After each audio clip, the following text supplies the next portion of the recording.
മിശിഹായിൽ പ്രിയമുള്ള സഹോദരി സഹോദരന്മാരെ, പ്രിയമക്കളെ, ഇന്നേ ദിവസം ശ്രീ യോഹന്നാൻ അറിയിച്ച നമ്മുടെ കർത്താവിശ്വംശിയുടെ പരിശുദ്ധ സുവിശേഷം 8-ാം അധ്യായം 12-ാമത്തെ വാക്യം.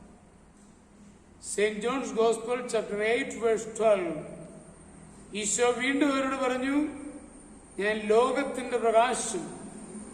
എന്നെ അനുഗമിക്കുന്നവൻ ഒരിക്കലും അന്ധകാരത്തിൽ നടക്കുകയില്ല, അവന് ജീവന്റെ പ്രകാശമുണ്ടായിരിക്കും.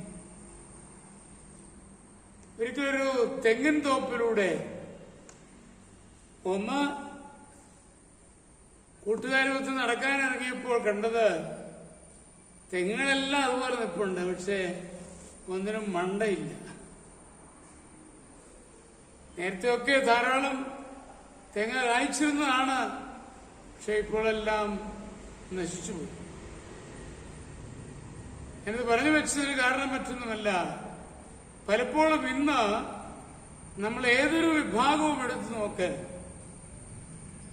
അവിടെ ഈ മണ്ടയില്ലാത്ത തെങ്ങുകളെ പോലെ ഫലം പുറപ്പെടുവിക്കാത്ത വ്യക്തികളല്ലേ മുൻപോട്ട് പോവുക?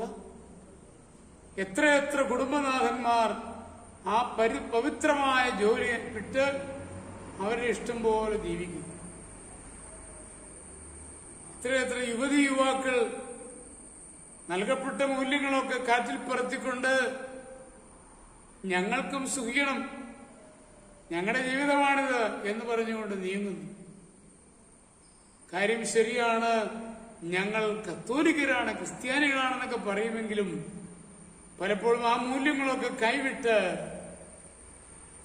സ്വന്തം വഴികളിലൂടെ നീങ്ങുമ്പോൾ ഈ മണ്ടയില്ലാത്ത തെങ്ങുകളെ പോലെയാണ് നമുക്കവയെ കാണാൻ സാധിക്കും. നമ്മുടെ കുടുംബങ്ങളിലേക്ക്, നമ്മുടെ സമൂഹത്തിലേക്ക് നമ്മൾ തിരിഞ്ഞു നോക്കുമ്പോൾ ഇതുപോലെ ഫലമില്ലാത്ത ധാരാളം കുടുംബാംഗങ്ങളെ, യുവജനങ്ങളെ നമുക്ക് സഭയിൽ കാണുവാൻ സാധിക്കുന്നുണ്ട്. അതുകൊണ്ട് തന്നെ ഞാൻ പറയാണ്, ഇതിനെ ഓർത്ത് നമുക്ക് വെല്ലുവിളിക്കാം. ഫലം പുറപ്പെടുവിക്കുന്നവരായി ഈശോയുടെ മക്കളായി മാറുവാൻ നമുക്ക് സാധിക്കണം. അതാണ് ഞാൻ ലോകത്തിന്റെ പ്രകാശമാണ്, എന്നെ അനുഗമിക്കുന്നവർ ഒരിക്കലും അന്ധകാരത്തിൽ നടക്കുകയില്ല എന്ന് ഈശോ പറഞ്ഞു. ആ പ്രകാശത്തെ അനുഗമിച്ചുകൊണ്ട് കർത്താവിന്റെ പ്രിയപ്പെട്ടവരായി മാറുവാൻ നമുക്ക് ഏവർക്കും കഴിയട്ടെ.